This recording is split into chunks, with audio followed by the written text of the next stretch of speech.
नमस्कार दोस्तों, मैं धर्मेंद्र कुमार राय और इस YouTube सेशन में आपका बहुत बहुत स्वागत है।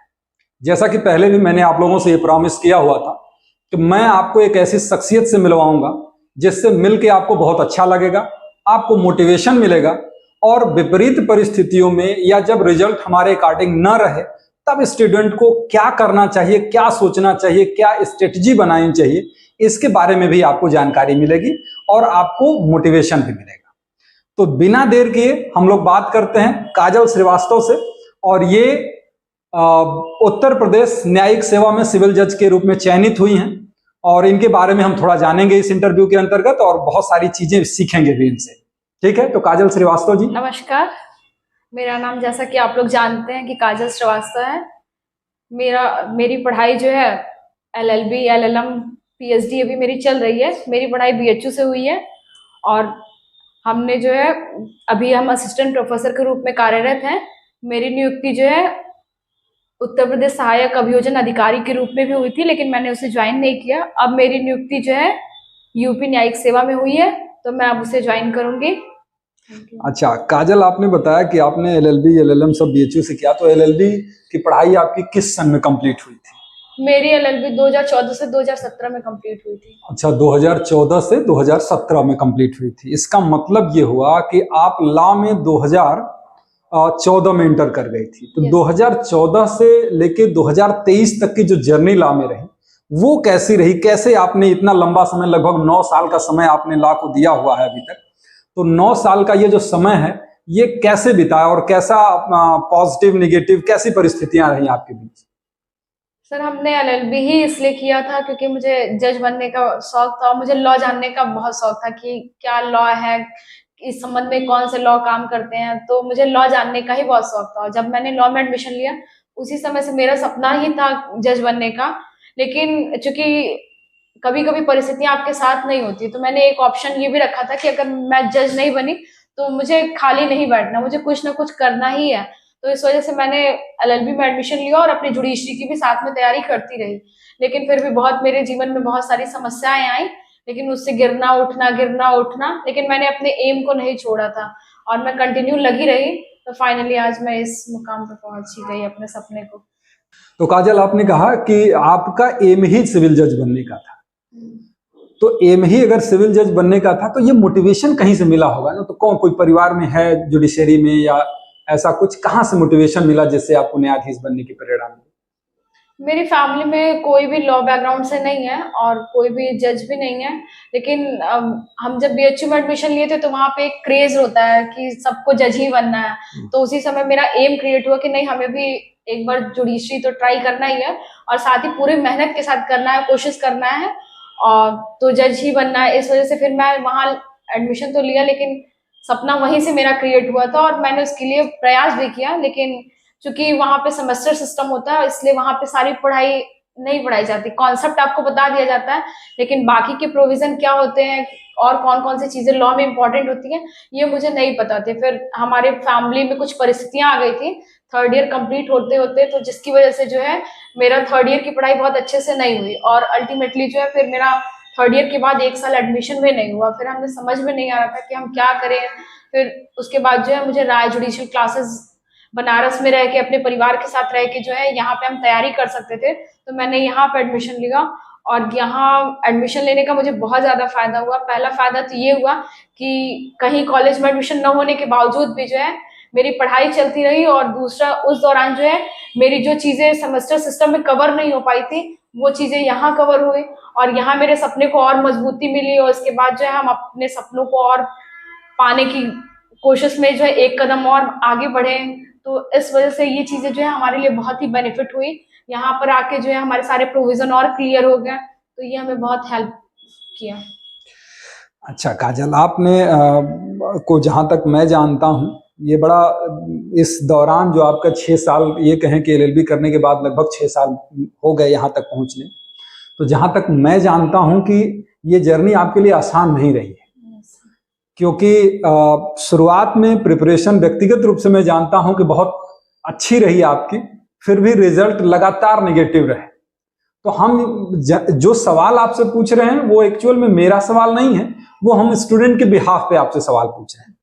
तो उनका निश्चित रूप से ये जानना होगा कि आखिर जब आपके रिजल्ट पॉजिटिव नहीं आ रहे थे, उस दौरान आपने अपने आप को कैसे स्टेबल रखा। क्योंकि बहुत से ऐसे होते हैं कि जैसे हमारे साथ पढ़ने वाले का हो जाता है कभी कभी, और जबकि हम उससे किसी मामले में कम नहीं है, हमने लिखने की भी प्रैक्टिस की है, लॉ की नॉलेज भी हमारी बहुत अच्छी है, लेकिन फिर भी हमारे साथ वाले का हो जाए और हमारा ना हो, तो वो जो कंडीशन होती है वो स्टूडेंट के लिए बहुत पेनफुल होती है। तो उस कंडीशन में आपने अपने आप को कैसे स्टेबल रखा था? जनरली जब भी आप किसी भी चीज के लिए बहुत मेहनत से लगे रहते हैं, वो चीजें आपको नहीं मिलती है तो बुरा बहुत लगता है और उसका कोई अल्टरनेट भी नहीं होता है। लेकिन उस सिचुएशन में आपके पास जब भी कुछ ना हो, बड़े बड़े आप राइटर को पढ़िए या बड़े बड़े लोगों की जीवनी पढ़िए, तो उसमें एक ही सीख मिलती है कि जब भी परिस्थितियां आपके अनुकूल ना हो तो बस आप शांति से लगे रहिए, मेहनत करते रहिए।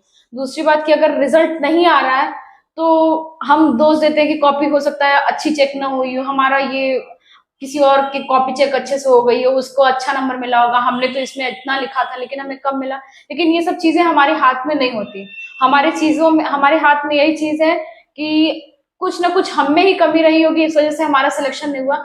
हम जो है फिर अगली बार मेहनत करेंगे, शुरू से मेहनत करेंगे, फिर अपने आप को गिर के उठाना, फिर उठते रहना, मेहनत करते रहना, लगे रहना, और ये उम्मीद करना कि नहीं, अगर हम ठीक है कि हमारा सिलेक्शन कल को नहीं भी होता है तो हम पढ़ भी लेते हैं इतना ज्यादा कि हम बेकार नहीं जाते हैं। वो पढ़ाई ही हमें बीच बीच में जो हम गिरते रहते हैं, स्ट्रगल करते रहते हैं, वही चीजें हमें काफी मोटिवेट करती हैं। हम लोग कहते हैं कि आईएएस का इंटरव्यू या आईएएस का एग्जाम बहुत टफ होता है। आईएएस का एग्जाम टफ इसलिए होता है क्योंकि वो सिचुएशन ही उनको उस सिचुएशन तक, इतने टफ सिचुएशन से उनको बीच बीच में गिर गिर के उठते रहते हैं कि वो उनको जब फाइनली वो बन जाते हैं आईएएस, तो उनको ये लगता है कि नहीं, अब ये सिचुएशन तो हमने पहले फेस की हुई थी। तो कहीं ना कहीं अगर हम भी जुडिशरी की तैयारी करते हैं तो हमारे सामने कब कौन सा मैटर आ जाए वो हमें पहले से पता नहीं होता, लेकिन हम अपने व्यक्तिगत जीवन से ही सीखते रहते हैं। और कोई भी चीज अगर दिल से चाहिए तो मिलता जरूर है, लेकिन अगर उसके लिए आप दिल से मेहनत कर रहे हैं तो एक न एक दिन जो है वो चीजें आपको मिलेंगे। हो सकता है कि कभी कभी वो चीजें ना मिले, उसकी अपेक्षा आपको दूसरी चीजें मिल जाए, लेकिन भगवान जब भी आपको देते हैं तो आपका मेहनत कैलकुलेट करके देते हैं। और अगर आपने जुडिशरी से कहीं ज्यादा मेहनत की है तो कहीं ना कहीं आपको भी मिलेगा अचीवमेंट, तो उससे ज्यादा ही मिलेगा। तो निराश ना होइए, बस लगे रहिए। हर दिन हो सकता है कि आप बहुत परेशान हैं, रिजल्ट निगेटिव आ रहा है तो आप उतना मेहनत ना कर पाए जितना पहले कर रहे थे, लेकिन फिर भी हो सकता है पहले आप 8 घंटे पढ़ रहे हो तो 8 घंटे मत पढ़िए, 6 घंटे पढ़िए, लेकिन 4 घंटे पढ़िए, पढ़िए जरूर। क्योंकि थोड़ा थोड़ा मेहनत जो है, जब बूंद बूंद से ही घड़ा भरता है, तो जिस दिन आपकी मेहनत कैलकुलेट होगी उस दिन आपके रिजल्ट निश्चित ही कि अच्छे आएंगे। देखिए, जिनसे इंटरव्यू कराने का हमारा जो पर्पज है वो ये नहीं है कि हमको एक कहानी सुनानी है आपको। पर्पज हमारा ये है कि आप तक वो बात पहुंचे और आपको इसका बेनिफिट मिले कि जो जो परेशानियां इन्होंने झेली हैं और उसके बाद जो जो अचीवमेंट इन्होंने पाया है उससे आप परिचित हो, आपको ये बात पता चले और हकीकत पता चले। सिर्फ कहानियां जब हम ऐसे व्यक्तियों से सुनते हैं कि एक लड़का था और उसने 3 बार सफलता की, फिर उसके बाद सफलता ली, तो ये सारी कहानियां हमको उतना प्रभावित नहीं करती। लेकिन जब हम साक्षात किसी ऐसे व्यक्ति से मिलते हैं जो सफलता और असफलता दोनों का चरम देखा हो, तो उससे बड़ा मोटिवेशन मिलता है। मैं एक संक्षिप्त परिचय इनका देता हूं। हालांकि इस इंटरव्यू के लिए ये तैयार नहीं हो रही थी, इनको बड़ा संकोच लग रहा था कि मैं क्या हूं कि मैं दूं। तो हमने बहुत कहा कि नहीं बेटा, आप वो चीज हैं जो बहुत सारे लोगों को एक अच्छा मैसेज दे सकती है। तो इनके बारे में बताऊं कि इनका 14 से 17 तक का एलएलबी रहा काशी हिंदू विश्वविद्यालय से, और इस 14 से 17 के बीच में किसी लड़की के लिए वो स्थिति भी आई जो उसके लिए बहुत इंपॉर्टेंट होता है, उसकी माँ। लेकिन एलएलबी फाइनल ईयर में रहते हुए इनकी माँ का देहांत हो गया, गुजर गई माता जी और नहीं रही इनके साथ। फिर उसके बाद लेकिन पढ़ाई में 1% भी इनकी कमी नहीं है और लगन जो बनी रही 2017 से 18 तक। मतलब मेरी सबसे डिजर्विंग कैंडिडेट जिसकी हम अपेक्षा 2018 में करते थे कि इनका सिलेक्शन जरूर हो जाए, लेकिन दुर्भाग्यवश इनका सिलेक्शन, अंतिम सिलेक्शन नहीं हुआ। 611 सीट थी उस बार, जिसमें हम लोग ये उम्मीद करते थे कि इसमें तो बचना ही नहीं है, काजल की 1 सीट तो हो। फिर उसके बाद उसी समय बिहार की 350 पोस्ट थी, 350 पोस्ट में भी इनका हम लोग मान के चलते थे कि इसमें तो बचना नहीं है, लेकिन बिहार में भी सिलेक्शन नहीं हुआ। इन्होंने एमपी में मेंस दिया, इन्होंने राजस्थान में मेंस दिया, लेकिन 2020 तक 17 से लेकर 20 तक इन्होंने जितनी परीक्षाएं दी, प्री तो निकल ही जाता था, लेकिन मेंस में पता नहीं क्यों ऐसा होता था कि हम पूरी तैयारी करने के बावजूद भी पीछे रह जाते थे। बहुत सारे साथ के स्टूडेंट का हो गया, जैसे मनोबल टूटने लगता है, और स्वाभाविक सी बात है कि जब बहुत मेहनत कोई करता है तो वो मनोबल टूटने लगता है। लेकिन इन्होंने अपने धैर्य को बनाए रखा, लगातार मेहनत किया, और मेहनत करते करते जैसा कि आप लोग जानते हुए होंगे कि 20 से लेकर 22 तक का जो समय रहा वो किसी भी कॉम्पिटिटिव एग्जाम के लिए या उसकी तैयारी करने वाले स्टूडेंट के लिए अच्छा नहीं रहा था। तो 2020 से 22 तक का संघर्ष इन्होंने फिर से 2 साल ऐसा भी झेला जो आप सब झेले, हम सब झेले। 2022 से रिजल्ट फिर आना शुरू हुआ। 2022 में इन्होंने पीएचडी क्वालिफाई किया, 2022 में जेआरएफ क्वालिफाई किया, 2023 आते आते इन्होंने एपीओ को प्री मेंस इंटरव्यू सब क्वालिफाई किया, एपीओ के रूप में चयनित हुई, असिस्टेंट प्रोफेसर के रूप में यूपी में चयनित है, लॉ की प्रोफेसर है आप। उसके अलावा अंतिम रूप से इनको बनना तो जज ही था, तो इसलिए ये यूपी पीसीएसजे की परीक्षा में भी फाइनल सिलेक्शन हो गया है इनका, ये न्यायाधीश के रूप में अब चयनित हुई हैं। और इतना ही नहीं, अभी बिहार एपीओ की परीक्षा का जो इंटरव्यू है उसमें भी इनका कॉल आया है। लेकिन जब मैंने इनसे पूछा कि क्या आप उसमें देना चाहेंगे, तो इनका यही जवाब था कि नहीं सर, हमने बड़ा संघर्ष किया है और मैं जानती हूं कि इंटरव्यू तक पहुंच के वापस होना कैसा लगता है। तो मैं, जब हमको एपीओ की जॉब नहीं करनी है क्योंकि हमारा चयन हो चुका है इसमें, तो हम आखिर उस एक स्टूडेंट की सीट क्यों बर्बाद करें। आखिर हम नहीं देंगे तो किसी न किसी स्टूडेंट का वहां पर होगा, और उसके परिवार की जो खुशियां होंगी, उसकी दुआएं होंगी, कहीं ना कहीं उसमें मेरा भी रोल होगा। तो इसलिए हम सर इंटरव्यू देने नहीं जाएंगे। आप देख रहे हैं असफलता भी बहुत, परिस्थितियां भी विपरीत। फिर जब सफलता मिलने लगी तो फिर लग रहा है कि जज बनना या कोई एपीओ बनना तो मेरे बाएं हाथ का खेल। बस यही चीज मैं आपसे भी कहना चाह रहा हूं कि कोई भी चीज जरूरी नहीं कि जब आप चाहते हैं तुरंत मिल जाए। कोई भी चीज ऐसी नहीं है जो चाहते हैं वही मिल जाए।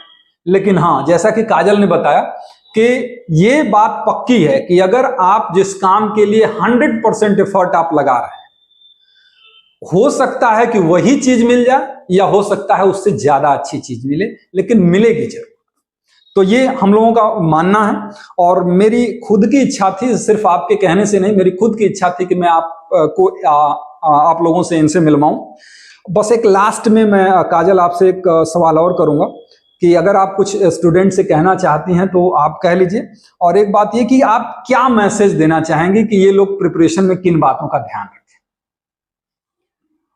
पहली बात कि सफलता असफलता अपने हाथ में नहीं होती, अपने हाथ में होता है बस मेहनत। तो आप मेहनत करते रहिए, रिजल्ट ना भी आए तो भी लगे रहिए, क्योंकि जब आप लगे हैं। और दूसरी बात कि जब आप किसी भी एग्जाम में लगे हुए हैं तो इस वजह से एग्जाम मत छोड़िए कि हमारी तैयारी नहीं हुई है, जो कि ज्यादातर बच्चे ये करते हैं। तो एग्जाम जरूर देने जाइए, क्योंकि जब तक आप सीढ़ी पर चढ़ेंगे नहीं तब तक गिरेंगे नहीं, और जब सीढ़ी पर चढ़ेंगे ही नहीं तो गिरेंगे या बढ़ेंगे ये तो भगवान जानते हैं। लेकिन चढ़ना है तो फिर अगर हमें एक न एक दिन छत पे जाना है तो निश्चित है कि सीढ़ी पर चढ़ना ही होगा। तो जो भी, अगर आपकी प्रिपरेशन नहीं है फिर भी एग्जाम देने जाइए, क्योंकि जो गलतियां आप हो सकता है इस एग्जाम में तैयार नहीं है फिर करेंगे, तो वो अगले एग्जाम में जब आपका प्रिपरेशन होगा तो वो गलतियां नहीं करेंगे। तो एग्जाम जरूर दीजिए, स्पेशली जब लॉ का कोई एग्जाम हो तो उसको तो जरूर ही दीजिए, क्योंकि हो सकता है कि आप तैयार ना किए हो।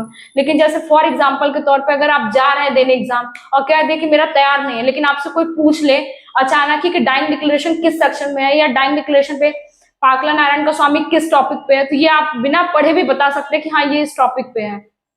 तो ये चीजें आपके जहन में होती है। जब आप 3 साल एलएलबी किए हैं तो बहुत सारी चीजें जो है वो आपके जहन में होती है। दूसरा कि प्री निकालने के लिए जो है कभी भी 100% नहीं चाहिए होता। अगर 70% आप तैयार है, 30% कोई सब्जेक्ट नहीं भी पढ़ पाए फिर भी जाइए और तैयार कीजिए, और एग्जाम लॉ का मत छोड़िए, क्योंकि हर साल लॉ वालों के साथ ये दुर्भाग्य होता है कि हर साल वैकेंसी नहीं आती, और एक साल वैकेंसी चली गई तो फिर कब आएगी ये कोई नहीं जानता है। तो लॉ की तैयारी करना है तो लगे रहिए। और मेंस की तैयारी के लिए जरूरी है कि आप हर एक सब्जेक्ट का नोट्स बना के पढ़िए, और अगर आपको नोट्स बना के पढ़ने की आदत नहीं है फिर भी शॉर्ट नोट्स बना लीजिए, क्योंकि 3 दिनों में जो है आपको 30 पेपर लिखने होते हैं मेंस में। तो अगर शॉर्ट नोट्स रहेगा, आपके पास की पॉइंट रहेगा तो आप थोड़ा थोड़ा लिख लेंगे, और मेंस में बहुत ज्यादा लिखने की भी जरूरत नहीं होती है। हर यूपी का तो प्रेस्क्राइब पेपर मिलता है कि उतने में ही आपको लिखना है।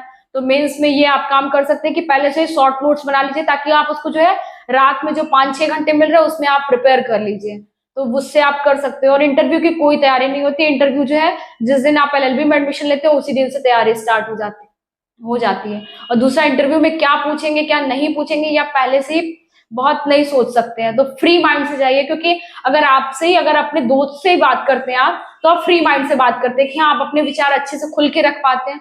तो वैसे इंटरव्यू में बहुत ज्यादा डरने की जरूरत नहीं है। ये समझिए कि ठीक है, आपको चीजें आ रही है तो आप बताएंगे, नहीं आ रही है तो आप सॉरी बोल दीजिए। जो आपके सामने बैठे हैं उनको बहुत ज्यादा घुमाने की जरूरत नहीं है। ठीक है, हाँ आ रहा है तो ठीक है, नहीं आ रहा है तो नहीं आ रहा है। क्योंकि अगर आप सॉरी भी बोल देंगे तो इससे उन्हें बुरा नहीं लगेगा, लेकिन अगर आप उन्हें परेशान करेंगे, इधर उधर ले जाएंगे, तो उन्हें थोड़ा सा वो लगेगा कि नहीं ये अभी हमें घुमा रहे हैं, तो आगे जाके इनका क्या हाल होगा। तो इस वजह से इंटरव्यू में ज्यादातर ये ध्यान रखें कि जो चीजें आपको आ रही है ठीक है बताइए, नहीं आ रही है तो सॉरी बोल दीजिए। बाकी सफलता तो मेहनत से ही मिलती है, मेहनत करते रहिए, एक दिन आपको भी सफलता जरूर मिलेगी। बिल्कुल। बहुत सारी बातें काजल से आप लोगों ने सुनी और निश्चित रूप से इसे आप अपने जीवन में भी उतारेंगे, ऐसा मुझे पूरा विश्वास है। तो आज के सेशन को हम लोग यही समाप्त करते हैं। जब भी मुझे ऐसा लगेगा कि नहीं कि किसी खास व्यक्ति से आपको मिलवाना चाहिए, कुछ फायदा होगा आपको, तो मैं जरूर मिलवाऊंगा। और काजल से भी अगर आप लोगों को फिर से बात करनी होगी तो जरूर मैं आपको इनका एक सेशन और करा दूंगा, ताकि आप लोगों को कुछ अगर बातें जाननी होगी तो आप उसको जान सकें। ठीक है, नमस्कार, थैंक यू, नमस्कार। Thank you.